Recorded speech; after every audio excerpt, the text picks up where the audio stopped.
Hey everyone, what is up? This is Jason C from themashanddrum. Hope everyone's having a good day. It's Monday afternoon here, about 1:30 in the afternoon. Have my cup of coffee. The mail just came today, and in the mail today, I'm expecting a very, very cool sample that I'm eagerly anticipating to do a quick review of. Probably the most anticipated release, or one of the most anticipated releases this year. Why don't you take a walk with me? Let's go get it.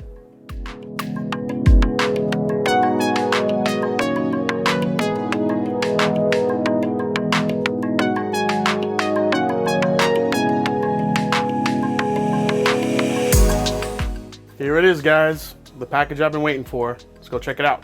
All right, guys, we are back in the kitchen. Let's open it up and see what's in here.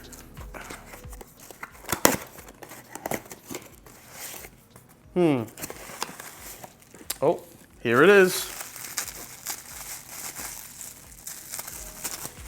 And there it is, safe and sound, as I hoped. This is the Colonel E.H. Taylor 18-year-old marriage special release from Buffalo Trace. Let's go give this a quick review.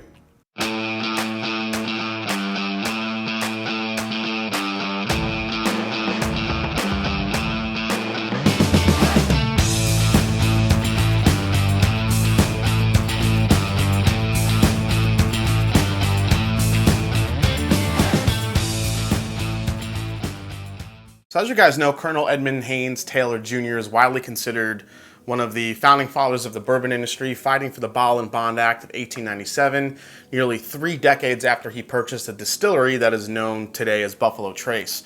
During his time, Taylor implemented several innovative methods still used today by Buffalo Trace, such as climate-controlled aging warehouses. Now for 2020, Buffalo Trace Distillery is continuing to pay homage to former distillery owner Colonel Taylor with the Colonel E.H. Taylor special release 18-year-old bourbon whiskey, which is a marriage of 3 mash bills, 2 rye bourbon mash bills and 1 wheated bourbon mash bill. This 100 proof Bottle and Bond small batch bourbon was put into barrels in 2002. Barrels chosen for this special batch release matured using 1 of 3 Buffalo Trace mash bill recipes. They're wheated bourbon, so that's what you see in the Wellers. They're rye bourbon number 1, which is typical of Colonel Taylor, and rye bourbon number 2, which is what you see which is considered their high rye mash bill, which is what you see in Elmer T. Lee, Rock Hill Farms, and Blanton's. Now, the whiskey from these 18-year-old barrels was married together. Like some of the previous releases, this one-time only bottling of E.H. Taylor is very limited, and prices for this on the secondary have already hit ridiculous proportions, north of about $2,000 per bottle. So let's pour this in the glass. This is only an ounce pour, so I'm putting all of it in here. So I paid about $85 for this 1 ounce sample. I figured, why not? Let's try this stuff and get a review out there. So if there is anyone out there willing to spend that type of coin, about $2 grand, and actually drink it and not just stare at it on their shelf like a trophy, they'll know what they're getting. So chances are I will never see a bottle of this. The suggested retail price of this is $70 per 750 milliliter bottle.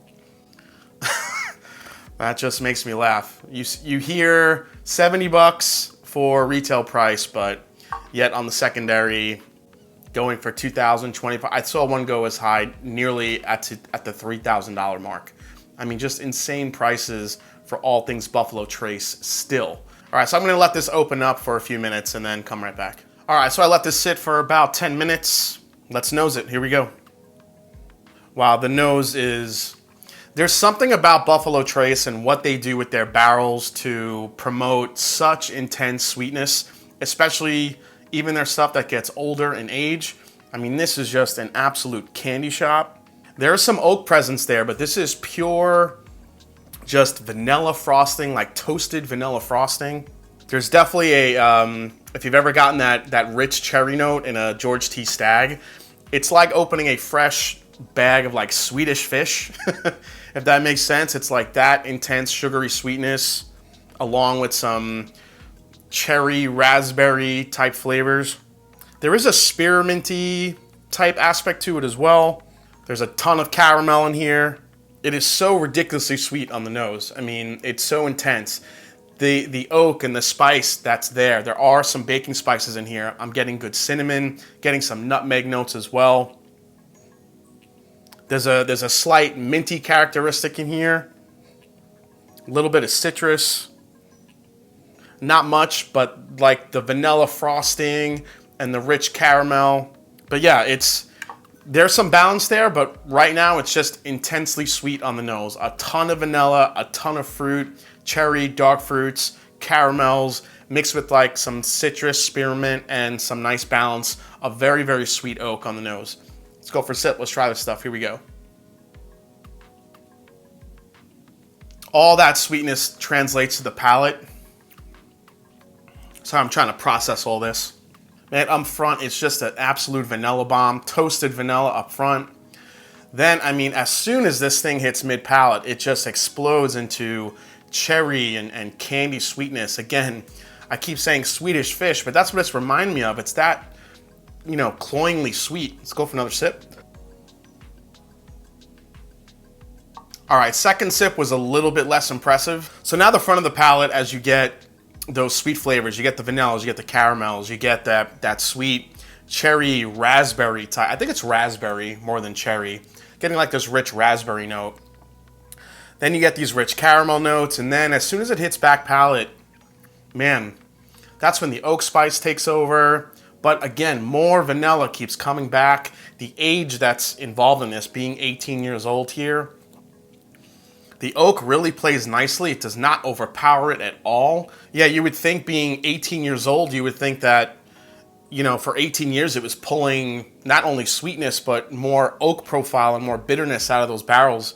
But again, Buffalo Trace shows why people love their stuff. It did not pull any of those bitter characteristics. It is just all sweet. There's a spearmintiness to it, a little bit of a salt note to it as well. Let's go for another sip. It's got the sweetness of a really, really good Colonel Taylor single barrel, but then like you throw in a dash of either Stag or William the Weller when it comes to the intensity of fruit flavors. Then as it works its way back, I mean, it just really mellows out. The finish on this is not very long. I would say this is barely medium of a finish. It doesn't really go on and on. Remember, it's 100 proof, so you're not getting that type of super proof power like you would in a William the Weller or a Stag. It definitely comes in a little bit softer on the back end. All the beauty of this whiskey is all in the front. Let's go for another sip. Yeah, it's just pure, like fresh made vanilla batter, like angel food cake batter. Just vanilla with some vanilla frosting on top. Add in some raspberry sauce in there. Little dash of cinnamon, some nutmeg, a little bit of oak presence. It's delicious. I think this is about a $70 to $100 bottle of bourbon. I mean, it's good. 18 years old, a lot of great sweetness to it. This isn't worth nowhere near $2,000, $3,000, but people are going to pay for the collectability because most of those guys paying for this bottle are not going to drink it. Let's face it. Let's go for one last sip and then finish up here. I do wish the finish was longer on this one. I do wish the proof was a little higher because there are so many delicious flavors up front. I just wish it lasted a little bit longer on the back end. But again, front of the palate, brown butter, angel food cake batter, intense vanilla sweetness. Add some caramel, some raspberry to that. Almost like creme brulee with raspberry sauce. That's basically what it is. It's like a nice dish of creme brulee, and then you just put some raspberry sauce right on top of that, some rich raspberries. Again, that Swedish fish note, very candy I was getting on the nose. Then as it works its way back, that's when you start getting your baking spices, a little bit of cinnamon, some nutmeg. You get some oak on the back end, but it's sweet oak, not a lot of bitterness at all. It's a very well-crafted bourbon from Buffalo Trace. It's very good, it's very sweet. Not unlike a lot of really good Buffalo Trace releases. I don't think it's anything out of this world, but it is very, very good. The sweet flavors in here, the people that love Buffalo Trace and chase Buffalo Trace bottles down, this is an exact example why, because of that intense sweet flavors. Even for an 18-year-old bourbon, as I mentioned, it just brings a lot of sweetness, a lot of balance. Cherry, vanilla, caramel, it's everything you love in a really good bourbon. Like I said, I would buy this if I could, but like most of you out there, I probably won't ever see a bottle. So I'm glad I got a sample to share with you guys. All right, guys, well, I hope you enjoyed this review for the Colonel E.H. Taylor 18-year marriage special release. Hope you enjoyed it. If you did, hit that subscribe button below. Please hit that like button. If you haven't yet, find me on Instagram, find me on Twitter. Let me know if you've had this, if you actually acquired a bottle, if you chose to actually open it and drink it, and let me know what you think. And as I always say, it's not about the whiskey, it's the people you share it with. So I'm gonna take this upstairs and drink this really slowly and enjoy it as much as I can. Cheers, see you next time on The Mash and Drum.